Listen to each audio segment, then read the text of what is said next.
Ok, muy buenas tardes para todos. Para mí es un gusto saludarle y darle la bienvenida a este banquete de la filosofía de la matemática. Quien les habla para ustedes, el profesor Juan Jerez. En esta oportunidad me permito presentar al compañero Rafael Bedoya de la UNAM con la finalidad de presentarnos una ponencia que lleva por nombre, y me voy a permitir leerla: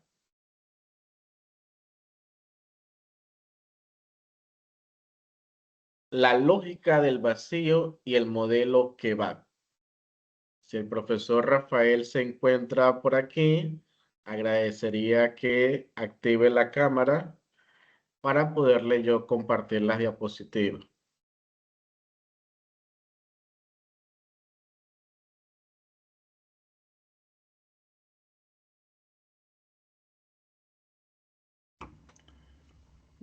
Buenas tardes a todos, ¿me escuchan?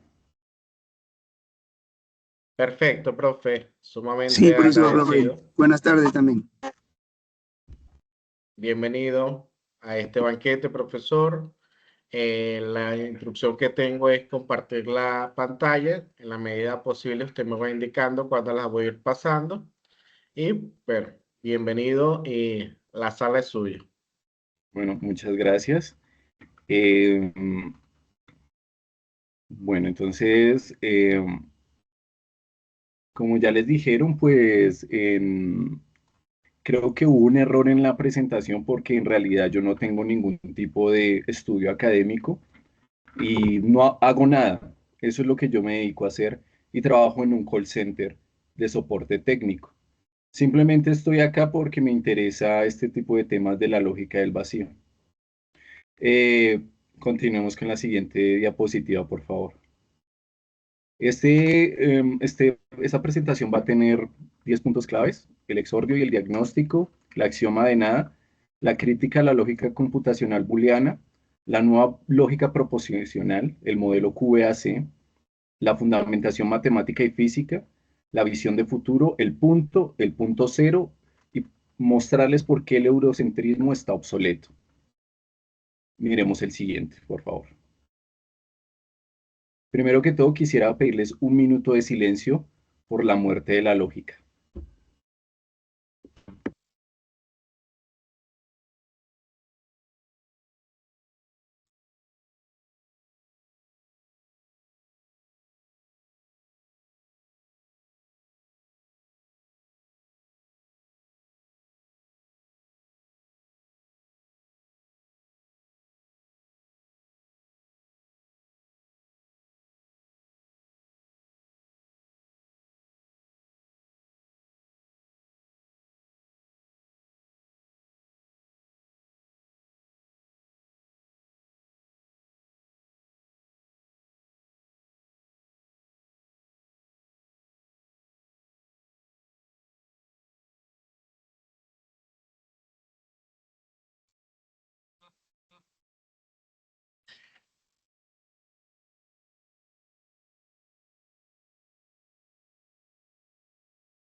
La siguiente diapositiva, por favor.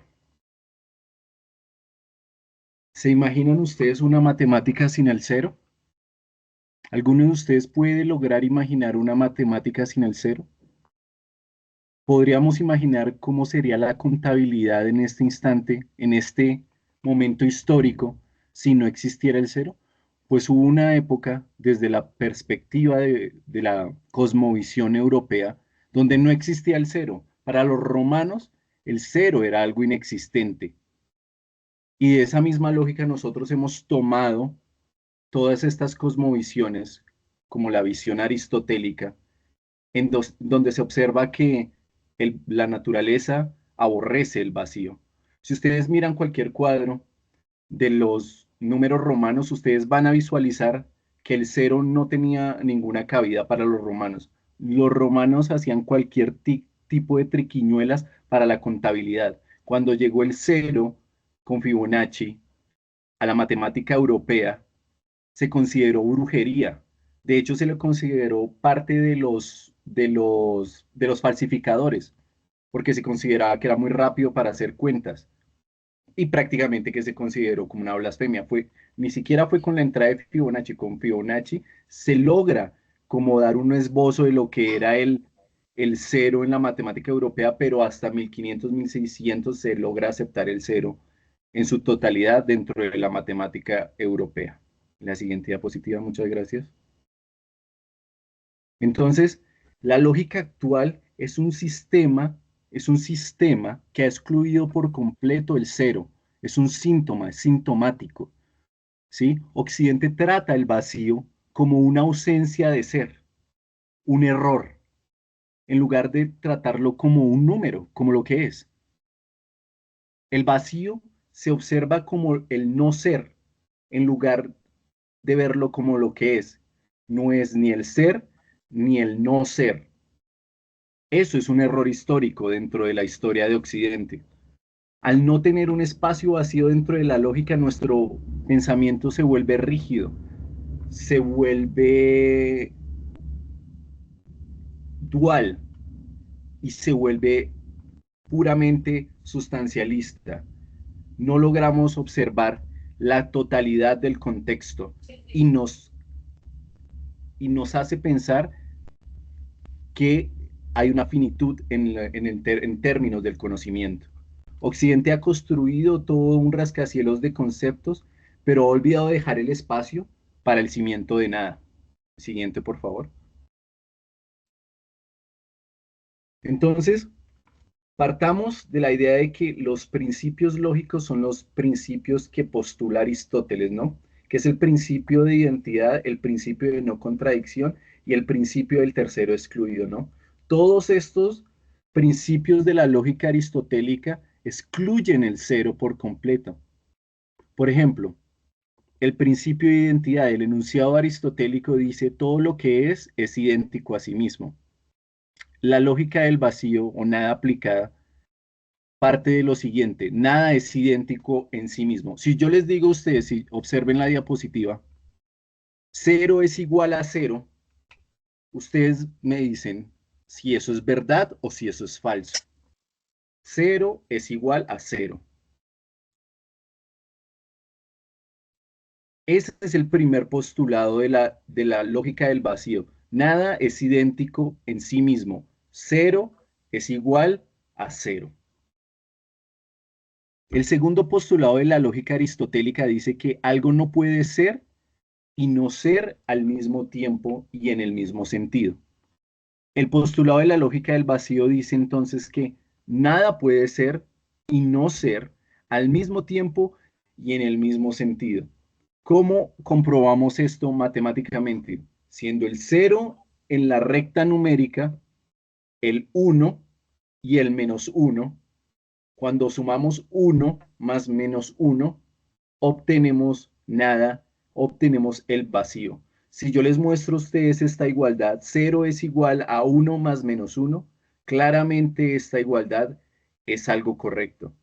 Aquí ya podemos observar los primeros errores en la lógica aristotélica, porque el no ser se toma como el cero, cuando en realidad el no ser es el menos uno. El opuesto al uno es el menos uno. El opuesto al uno no es el cero. El opuesto al uno es el menos uno y esto es una verdad matemática. Y por tercero, pero no por eso menos importante, el principio de tercero excluido, que nos dice que una proposición es verdadera o falsa. No hay una tercera opción. Esto es completamente falso porque nada no es ni verdadero ni falso. Si yo tomo como uno la verdad, el opuesto a la verdad sería el menos uno, o sea, la mentira. Siendo entonces el opuesto a la verdad la mentira, nada no es ni verdadero ni falso. Entonces, ¿cómo lo podemos demostrar matemáticamente? 0 es diferente al 1, 0 es diferente al menos 1. Siguiente diapositiva, por favor. Entonces, nosotros hemos construido toda una lógica que se centra en el ser, lo ontológico. Onto viene del prefijo ser, lógico, la lógica del ser. ¿Qué pasa con la nada? ¿Qué pasa con el vacío y la ausencia? ¿Por qué no hemos propuesto una lógica del nacimiento, de nata, res nul nata, de lo que nace, del movimiento, de lo que no está y está al mismo tiempo y en el mismo sentido? Este centro, este eurocentrismo, es lo que no nos permite ver la lógica del vacío. Cuando nosotros tenemos esta lógica no es estática, sino que esta lógica tiene transformaciones algebraicas. ¿De qué tipo? Yo puedo cambiar el centro como el 0 a ser el centro el 1 y darle las propiedades del 1 al 0, siendo entonces el ser el inmutable y el nacimiento el movimiento. Lo que nos lleva a que el ser absoluto nace y no nace en múltiples dimensiones, ya no en el mismo sentido, porque el sentido es dimensional, y diferentes movimientos, porque el tiempo también es una dimensión. Al mismo tiempo y en el mismo sentido, en múltiples dimensiones y diferentes movimientos. Estas transformaciones algebraicas nos permiten entender que el ser y la nada son intercambiables en su forma absoluta. La meta-lógica del vacío en sí misma es no dual. El principio de tercero no excluido es el mismo principio de no dualidad, donde todo o nada no es dual per se. Siguiente, por favor. Si nosotros nos vamos a la lógica booleana, cuando ustedes van a los computadores, cuando ustedes van a, a un libro de lógica aristotélica, ustedes van a encontrar un error conceptual muy fuerte, muy pesado, muy profundo. Y es que el cero se toma como algo falso. Las personas que conocemos de programación nos damos cuenta que hay dos tipos de variables booleanas. Uno para lo verdadero y el cero para lo falso. Esto es un error conceptual porque el cero no es falso. El cero no es ni verdadero ni falso. Esto genera un error porque nosotros hacemos mover a una máquina, creamos un modelo dual y hacemos comportar a la máquina en un modelo no dual en lugar de adaptar la máquina a las leyes naturales que son no duales. A lo que, a lo que quiero centrar es que el modelo computacional no está basado en una lógica, está basado en una lógica dual en lugar de estar basado en una lógica no dual, lo que lo hace ineficiente. ¿Tiene sentido matemático esto? No, no lo tiene. Porque matemáticamente el cero es la ausencia, es el vacío, más no es la falsedad. Esto es conmutativo tampoco, porque si yo digo el cero es nada, tengo razón. Pero si yo digo nada es cero, cometo un error, porque nada no es cero. La nada no puede ser representada. Entonces, podríamos incluso abrir una nueva gama de posibilidades de propiedades matemáticas con respecto a la nada y el cero y la conmutatividad de la nada y el cero. Entonces, lógicamente hemos reducido el cero a una mentira.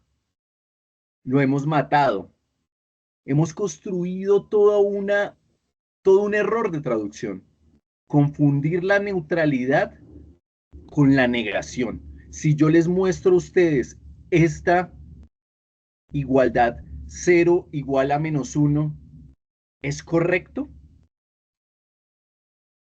Si no es correcto, entonces ¿por qué hemos basado toda nuestra lógica aristotélica y booleana en esto que es incorrecto? Donde se toma el 0 como la falsedad. Siguiente, por favor. Aquí en esta tabla entonces ya podemos visualizar de una manera un poco más sencilla lo que quiero mostrarles. Si yo tengo un concepto que es bien sea la existencia, el juicio o la acción, yo tengo algo positivo y algo negativo. En el caso de la existencia, el positivo sería el ser y el negativo sería el no ser. En el caso del juicio, el positivo es la verdad y el negativo es la mentira.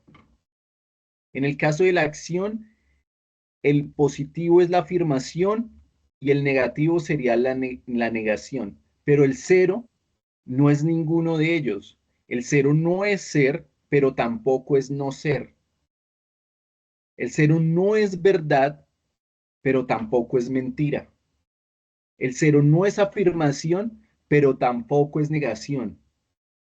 El cero es ser y no ser al mismo tiempo y en el mismo sentido. El cero es verdad y mentira al mismo tiempo y en el mismo sentido. El cero es una afirmación y una negación que se neutraliza. El opuesto al uno es el -1, no el cero. Siguiente, por favor. A partir de estos postulados lógicos del vacío, entonces ya podemos plantear una lógica proposicional. Ya el opuesto al cero no sería el 1. Cuando nosotros tenemos el not, que es el opuesto, es una función lógica que nos da el opuesto, si nosotros lo hacemos con la lógica clásica aristotélica, con la lógica booleana, nos va a dar que el 0, el opuesto del 0 es el 1. En esta lógica, en la lógica del vacío, el opuesto del 0 es el 0 mismo. El opuesto del 1 es el -1 y el opuesto del -1 es el 1. Una lógica mucho más cercana a la matemática. Eso es algo que intentó hacer Bertrand Russell en la Principia Matemática, pero yo considero que Principia Matemática no podía ser un modelo matemático de la lógica excluyendo por completo el cero. ¿Cómo podemos hacer un modelo lógico de la matemática si excluimos por completo al cero, como lo quería hacer Bertrand Russell? Siguiente. Aquí tenemos otra proposición lógica, que es el AND. El AND es una suma. Si lo miramos en teoría de conjuntos, es la unión, la intersección, perdón. El AND es la intersección. Entonces, si yo tengo un conjunto, en este caso, del ser y la nada, yo voy a obtener, por lo general, una gran cantidad de ser en estos conjuntos. Y es por eso que esta, que esta, que esta operación lógica nos va a dar 1. Cuando tenemos el ser y la nada se anula para obtener el ser. ¿Qué es lo que obtenemos cuando sumamos 1 más 0? Es lo mismo, es una suma. El AND es una suma de la misma forma que es una anulación en ese caso de la nada. Si yo tengo el 0 y lo sumo al -1, obtenemos el menos 1. 0 más menos 1, menos 1. P y Q, menos 1. La nada y el no ser anula la nada. Si yo tengo 1 y menos 1, voy a obtener la nada, porque los dos se neutralizan. Los opuestos se neutralizan. Materia y antimateria genera energía.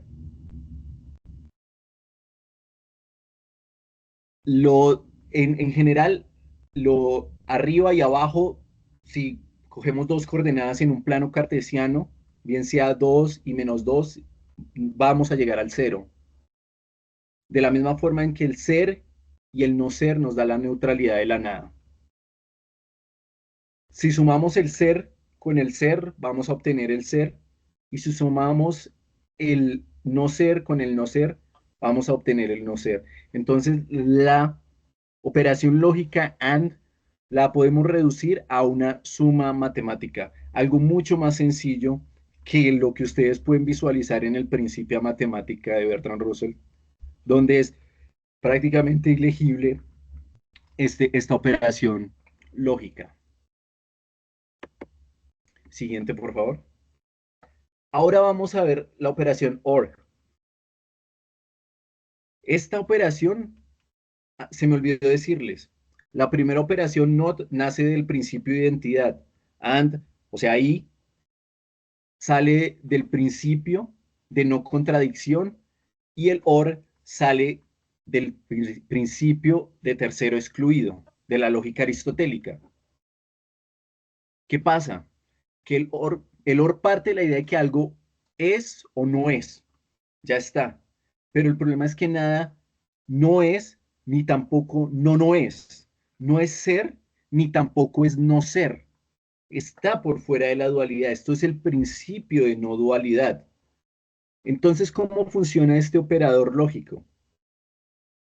Si P es verdadero y Q es verdadero, entonces tenemos algo que es no dual, por lo tanto, P o Q sería verdadero.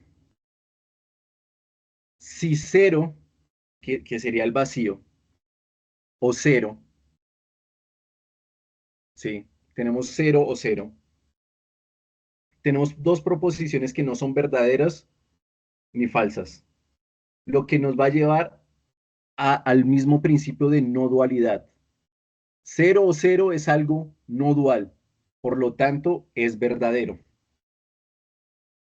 Menos uno, que es el no ser, o menos uno, no son duales, nos va a llevar otra vez al verdadero, porque son no duales. Los dos son lo mismo. Pero si nosotros tenemos uno o menos uno, en este punto ya hay dualidad. Entonces allí es cuando, al ser dual, lo podemos calificar como una mentira, como un menos uno.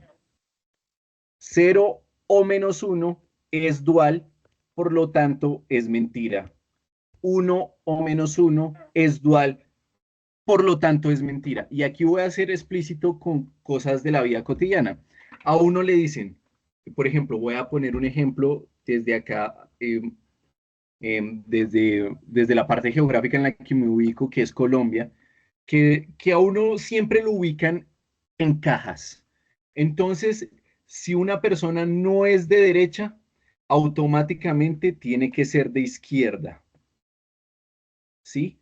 Es porque hemos construido una lógica dualista. Es una lógica dualista en donde si alguien no pertenece a este grupo, automáticamente debe pertenecer al otro grupo. Y eso es algo que es totalmente falso. La dualidad es falsa y esto ya lo sabían los indios. Y con los indios me refiero a los indios como Brahmagupta, ¿no? No al error que cometió Cristóbal Colón al llegar a las Américas y creer que esto era la India. Estoy refiriéndome a los indios, los que es denominados por los británicos indios porque ellos se denominan baratas. Los indios ya tenían este conocimiento de la no dualidad, de que hay más opciones entre derecha, izquierda, blanco, negro, luz, oscuridad. El universo en sí mismo no es dual. Siguiente, por favor. Entonces, nosotros por un momento nos imaginamos las matemáticas sin el cero y yo sé que vieron el caos. Vieron los ábacos, cómo pudieron vivir los romanos durante prácticamente, porque incluso antes de Platón no tenían conocimiento del cero. O sea que estamos hablando de personas que vivieron más de 2 milenios sin el conocimiento del cero. Cuando Fibonacci va al África y conoce las matemáticas árabes en el califato de Omeya y ve los libros de Al-Khwarizmi, entiende el cero y es cuando hace la serie de Fibonacci. ¿Ustedes pueden imaginar la serie de Fibonacci sin el cero? ¿Ustedes pueden imaginar la matemática actual sin el cero? Pues eso es la lógica, es el caos.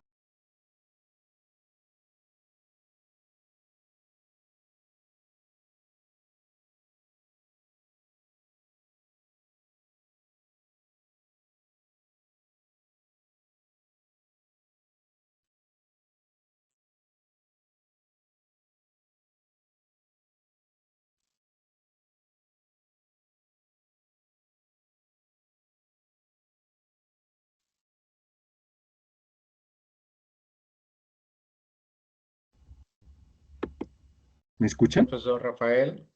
Sí, ok, pensé que los había perdido.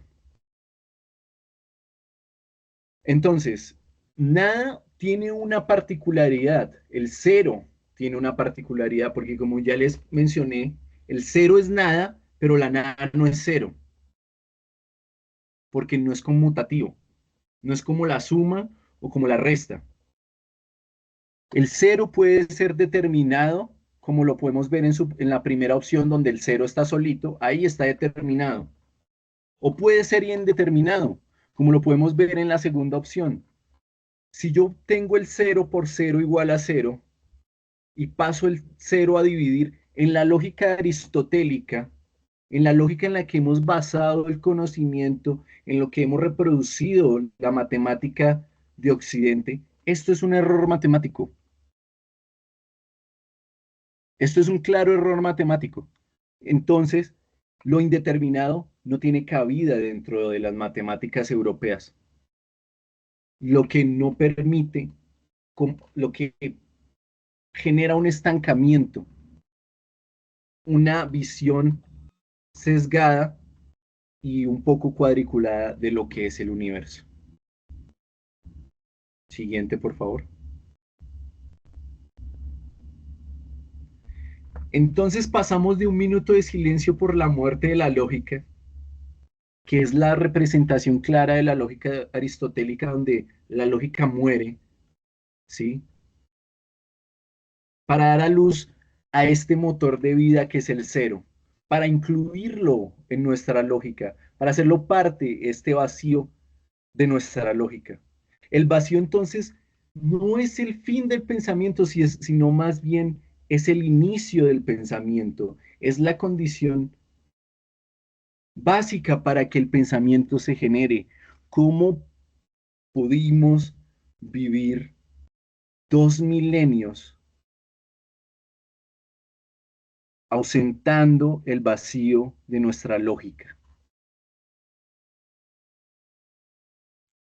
Siguiente, por favor.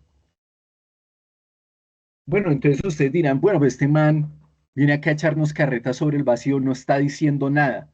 Y sí, tienen razón, no estoy diciendo nada.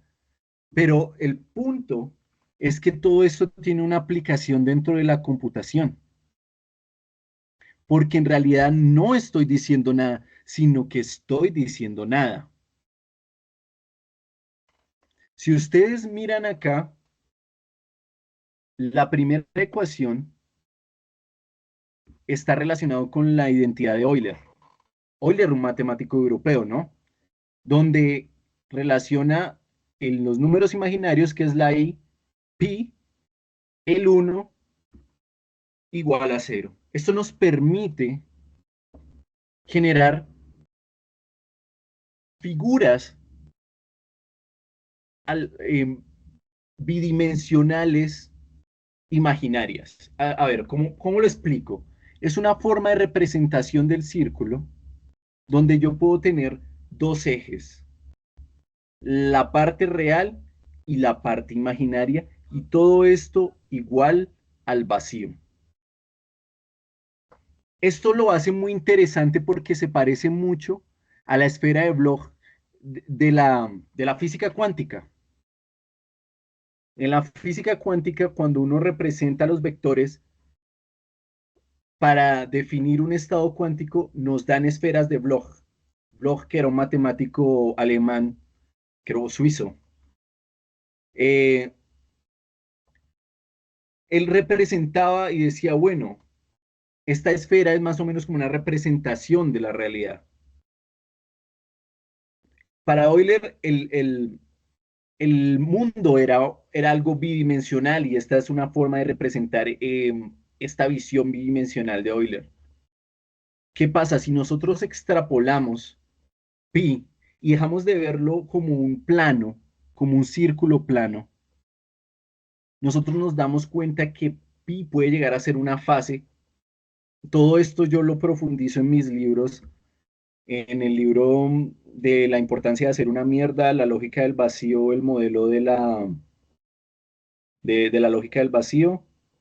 Todo esto lo profundizo porque aquí es muy difícil explicar esto a profundidad, pero todos estos conceptos yo los analizo a profundidad en estos libros y los desgloso uno por uno.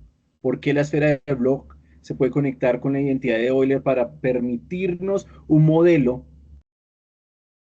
que nos permita, valga la redundancia, generar una forma de modelar un computador cuántico? Entonces, como ustedes lo ven acá, esta imagen de la izquierda, de la parte superior izquierda inferior, nos muestra un transistor.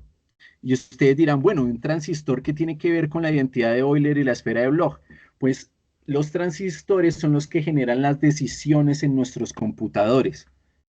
Cuando un, cuando un transistor está en lo que ustedes ven ahí, saturation region, que es la región de saturación, nos da el 1 lógico. Cuando está en cutoff region, que es la región de corte, nos da el 0 lógico. Todo lo que ustedes ven en verde, que está señalado en verde, que es aproximadamente el 90% de la energía del transistor, se desperdicia totalmente, porque la región de saturación es esa pequeña porción azul donde está el 1, y la región de corte es esa pequeña porción donde está el rojo. Es decir, que nosotros forzamos al computador a dar a la lógica en general, no solo los computadores, a generar respuestas duales, haciéndolo ineficiente energéticamente, porque gastamos mucha energía para generar modelos que son, no duales. O sea, gastamos demasiada energía para formular modelos que son duales, y eso genera ineficiencia. Todo eso que ustedes ven en verde, si ustedes que les gustan las matemáticas, ustedes saben que el área bajo la curva, toda esa área bajo la curva, esa integral ahí, ese 90% aproximadamente se está desperdiciando en energía. Como ustedes ven en la ecuación de al lado, es una ecuación que nos muestra la energía en términos del voltaje. Esa ecuación desperdicia aproximadamente el 90% de la energía del transistor. Si nosotros pasamos esta ecuación a una ecuación de la esfera de Bloch, podríamos aprovechar este 90% energético para la toma de decisiones más eficientes. Siguiente, por favor. Esto nos lleva a una computación cuántica, sin criogenia, democrática y económica. Eso suena como si yo fuera un charlatán, ¿no? Pues este tipo, ¿quién se cree? Sí, sí, obviamente los que nos van a traer la computación cuántica van a ser personas de Harvard o del ETH de Zurich o algo por así, por el estilo, como un colombiano, ¿sí? Que viene de una clase baja y estudió en una universidad pública, viene acá a decirnos que puede hacer un computador cuántico. Eso suena a una completa locura, ¿cierto? Si es posible, si nosotros dejamos de ver con las gafas de la lógica europea y empezamos a darnos cuenta de lo que tenemos. Hay algo que nosotros tenemos como latinoamericanos que no tienen los europeos y es el cero. Se dirán, pero ya se van a dar cuenta del poder del cero. Siguiente, por favor. Entonces, aquí yo les muestro dos personas, ¿no? En la izquierda, desde mi izquierda, no sé, está Einstein y en el otro lado está Heisenberg. Iba a decir Schrödinger. El punto es que seguimos postulando la matemática europea, no la física europea, ¿no? Es todo un trabajo, ¿no? Porque ahí vienen los postulados, ¿no? La relatividad en un lado, en la izquierda, y la cuántica a la derecha, ¿no? La relatividad un poco más caótica que a veces que la cuántica. Entonces nosotros podemos observar que en la identidad de Euler se observa que el espacio y el tiempo confluyen en el cero, y no solo en eso, en la singularidad.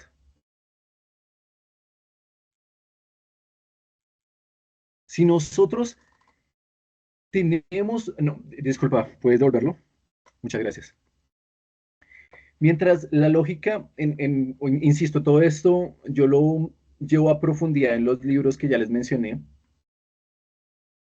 La física, como parte de la lógica aristotélica, de la lógica booleana, de la matemática romana, no visualiza el cero y por lo tanto no hay un estudio de la singularidad. Se ve la singularidad como un error. Se dice como, no, es un lugar donde las matemáticas no llegan. Es un límite del conocimiento científico en lugar de entenderlo como el punto de origen de la matemática, el punto de origen de la física. La física cuántica y la física de la relatividad no pueden tener una reconciliación en la lógica aristotélica. Solo podemos entender una lógica, con una visión completa del universo a través de una teoría incompleta, y esto ya lo sabían los aztecas. Siguiente, por favor. Aquí esta diapositiva no me quedó tan bonita, la verdad, yo quería eliminarla, pero si ustedes visualizan acá hay cuatro fuerzas fundamentales, que son la gravedad, el electromagnetismo, la fuerza nuclear débil y la fuerza nuclear fuerte. Ya me voy un poco hacia la física, ¿no? El punto es que esta física está centrada en la física del ser. Nosotros no tenemos un estudio de la física del vacío. Todos estos, incluso todas estas energías confluyen en un punto que es la singularidad, que es un sistema en el que podemos unificar las cuatro fuerzas fundamentales del universo. Siguiente, por favor. Entonces, ¿a qué nos lleva eso? Al punto cero. La persona que ustedes ven a la izquierda es Hegel, pero está diferente porque se está riendo, ¿no? Y es claramente sabemos que es Photoshop o es inteligencia artificial porque los alemanes no se ríen. Entonces, aquí podemos ver que la nada, vemos el espacio, ¿no? Es igual a la nada, ¿no? Pero la nada no es igual al espacio. Vemos que la nada se transforma en el ser y nos lleva al devenir, donde hay un movimiento en múltiples dimensiones entre el ser y la nada. El ser fluye en múltiples dimensiones, no en el espacio tridimensional que nos han enseñado de la lógica, de la geometría euclidiana, las cuatro dimensiones que luego postula Einstein. El universo es multidimensional y por lo mismo el ser y la nada devienen en estas múltiples dimensiones y en estos múltiples movimientos propios del devenir. Este nacimiento es lo que genera este movimiento. Ahora viene entonces una nueva lógica, una lógica que no se basa en el ser, esta lógica paternal, sino esta lógica del nacimiento. El parto de la lógica maternal. El absoluto o la absoluta concilia todas las posiciones. Este absoluto, esta mente inmanente que está, o sea, lo inmanente, lo que está dentro del universo, Geist, ¿sí? Porque los alemanes no son tan afortunados como nosotros, los hispanoparlantes, que tenemos dos palabras para definir la mente y el espíritu.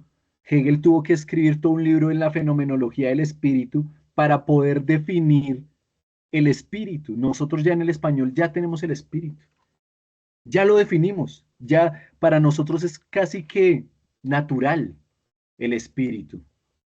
Él le tocó hacer todo un tratado para poder definir el espíritu desde la palabra Geist, que es mente.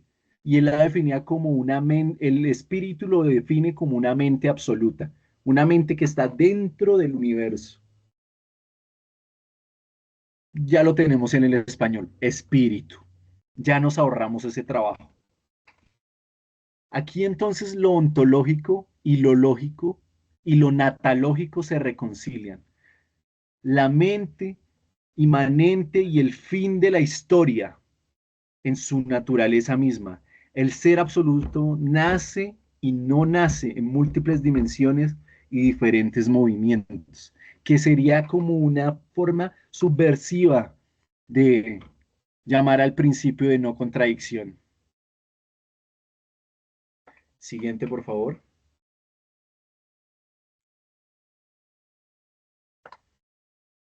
Como ustedes observan, no hay espacio o el espacio que ocupa ya el eurocentrismo, la matemática como centro Europa, como el pico de la civilización Europa, Einstein, Heisenberg, Lebesgue, ellos son los que hacen las matemáticas y nosotros simplemente las reproducimos. No, porque el cero no viene de Europa. Al-Khwarizmi, que es el que ustedes ven en la parte inferior izquierda, que es el que aparece en el álgebra de Baldor, que los colombianos lo conocemos muy bien porque fue el primer terrorista para nosotros, ya hacía estudios con el cero, él ya hacía estudios con el cero. La definición de los números como ángulos vienen de Al-Khwarizmi. Los incas, que es como ustedes ven ahí, como los hilitos, ellos ya tenían definiciones del cero dentro de sus matemáticas. Los aztecas, como ustedes ven en la parte superior izquierda, ya tenían una visualización del cero. Lo representaban como lo ven en la parte superior izquierda, que es como una piedra. El que ustedes ven en el centro, que es indio, se llama Brahmagupta. Brahmagupta fue el primero en escribir sobre el cero. Los chinos fueron los primeros también en escribir sobre el cero. Y abajo, en un pequeño espacio, podemos ver los romanos, donde su matemática llegaba hasta 1000 y hacían triquiñuelas para poder contar hasta 1.000.000 porque no tenían el cero, ¿sí? Se les dificultaba hacer círculos, se les dificultaba en general la matemática por la ausencia del cero, ¿no? Que suena como contradictorio. ¿Cómo me puede faltar la propia ausencia, ¿no? Este es simplemente una invitación a que la visión eurocéntrica no tiene espacio o ya queda obsoleta o tiene un espacio muy pequeño porque el universo claramente no es eurocéntrico. Siguiente, por favor. Muchas gracias o tal vez de nada. Muchas gracias por escucharme.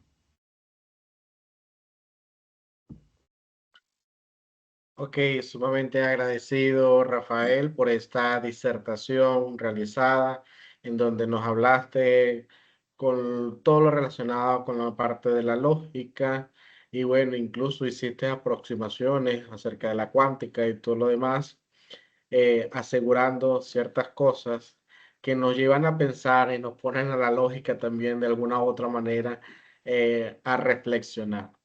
Se abre el ciclo de preguntas y respuestas. Quien pueda levantar la mano para hacerle las preguntas a Rafael Bello es bienvenido. No, disculpe, buenas tardes. Manuel Tuesta Moreno le saluda. Bueno, más que todo es comentario y a la vez pregunta, ¿no? A raíz de la exposición del maestro acerca de la lógica y la muerte de la lógica, no, yo me estoy preguntando, ¿se va a replantear toda la matemática? Si es que eso entra con fuerza, se va a replantear las matemáticas. Porque las matemáticas, pues, no, bueno, le he aprendido de otro modo, ¿no? Y aquí le escucho. No, ¿cómo va a ser con las matemáticas? Si fuera así, esta lógica con el tercio excluido aristotélica, ¿cómo va a ser de las matemáticas? ¿Va a replantearse? ¿Va a ser lo mismo? Le escucho.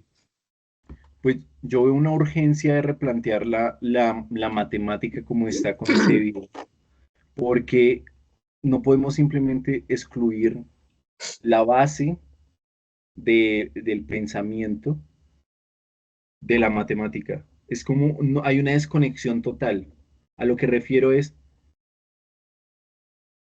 si nosotros queremos construir un pensamiento más inclusivo, más contextual, más universal, más abierto, es necesario incluir el cero en la lógica, porque parte de este pensamiento matemático no podemos simplemente excluir el cero completamente de la lógica y decir como el cero no existe, entonces no puede hacer parte de la lógica, porque entonces diríamos, ah, bueno, entonces excluyamos el cero de la matemática porque el cero representa lo que no existe. Ustedes, por eso les invité al principio a que imaginaran una matemática sin el cero. Es una locura, nos va a llevar al caos, al verdadero caos. Eso es lo que está pasando con la lógica. Si nosotros no integramos la matemática con la lógica, vamos a llegar a un estancamiento. Obviamente nosotros podemos seguir con modelos anteriores, pero no nos va a permitir explorar a plenitud el ser y el no ser y la complejidad que es la experiencia y el nacimiento humano. Bueno, yo No, estoy acá con mis manos arriba. No sé si me compete. ¿Me oyen? sí, perfecto, adelante, Sí, bueno, Walter. soy Walter Carnielli de Brasil. Yo, Rafael, el colega Rafael, te quiero cumplimentar por las buenas ideas. Yo comparto mucho de tus críticas, de tus ideas, porque trabajo hace mucho en lógicas no clásicas, ¿no? Y tengo, pues, conozco mucho que desde los años 20, 1920 al mínimo, y tenemos mucha crítica, como la lógica tradicionista de Kolmogorov, de Orlov, y luego después de Askovsky, de Newton da Costa, con la paraconsistencia, la lógica intuicionista, Lukashevich, las lógicas multivaluadas, y por ahí todavía hay un montón de cosas, lógicas cuánticas, de von Neumann, Hilbert, de las álgebras de von Neumann.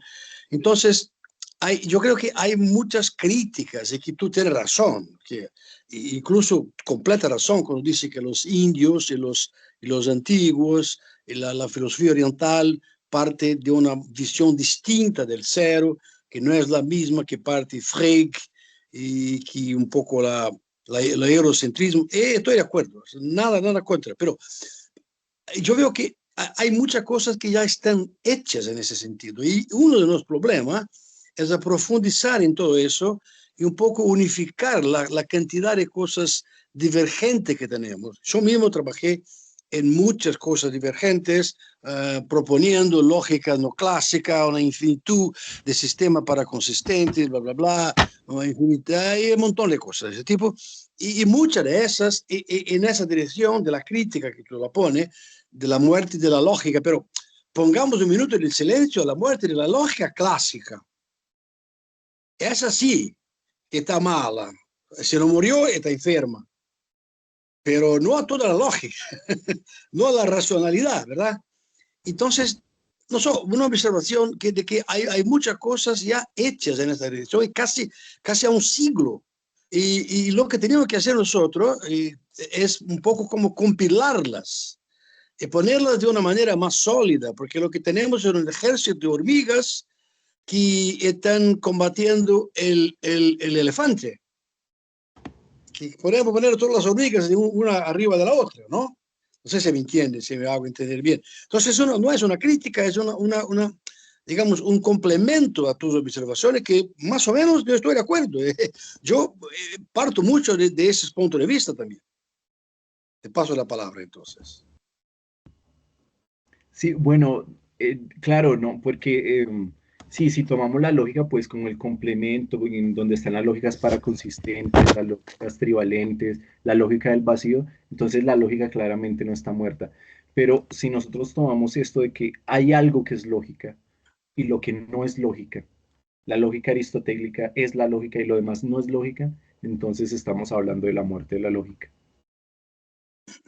Sí, por ejemplo, la crítica que la hace el filósofo colombiano Fernando Salamea, yo creo que ustedes la conocen.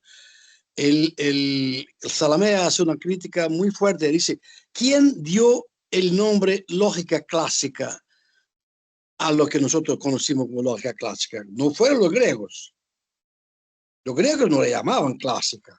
Y le llamó clásica fueron los americanos, los europeos, en los años 30, 40, que se apoderaron, como se dice, tomaron poder de lo que ellos consideran bueno. La buena es la nuestra, es la clásica, y el resto, ¿no?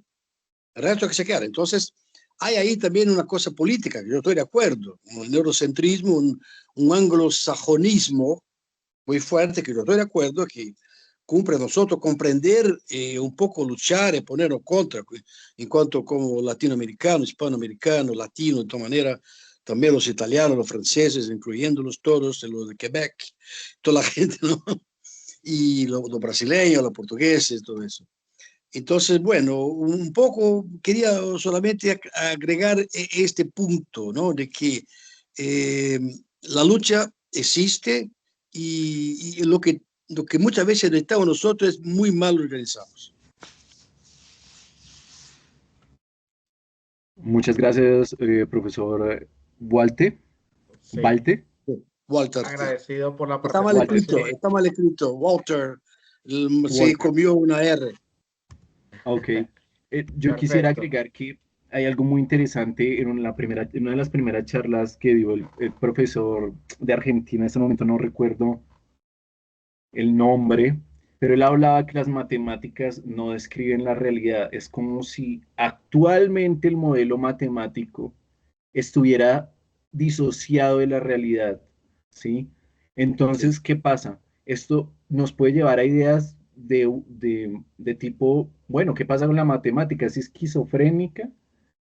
Como lo planteaba el Antiedipo, es decir, está aquí la matemática y allá está la realidad y está totalmente disociada, como esta película de Disociada, creo que se llama así, del tipo que tiene múltiples personalidades y entre esas está la matemática. Así es la matemática que tenemos, así es la lógica que tenemos, una lógica totalmente disociada de la realidad. Entonces eso es una invitación también como a reclamar que los modelos también hacen parte de esa realidad y que no deberían estar disociados de la realidad porque nosotros hacemos parte de la realidad. ¿En qué momento nos disociamos de esa realidad? Y muchas gracias, profesor Walter. Sí, solo una observación, si me permite, una cosa histórica interesante, que el grande Donald Knuth, que escribió los libros sobre algoritmos, ¿no? Que yo creo que todos conocen, Donald Knuth. Él mismo muchas veces habló de la posibilidad de combatir el binarismo en la computación y decía, lo mejor es una lógica ternaria, exactamente en la dirección que Rafael hacía ver,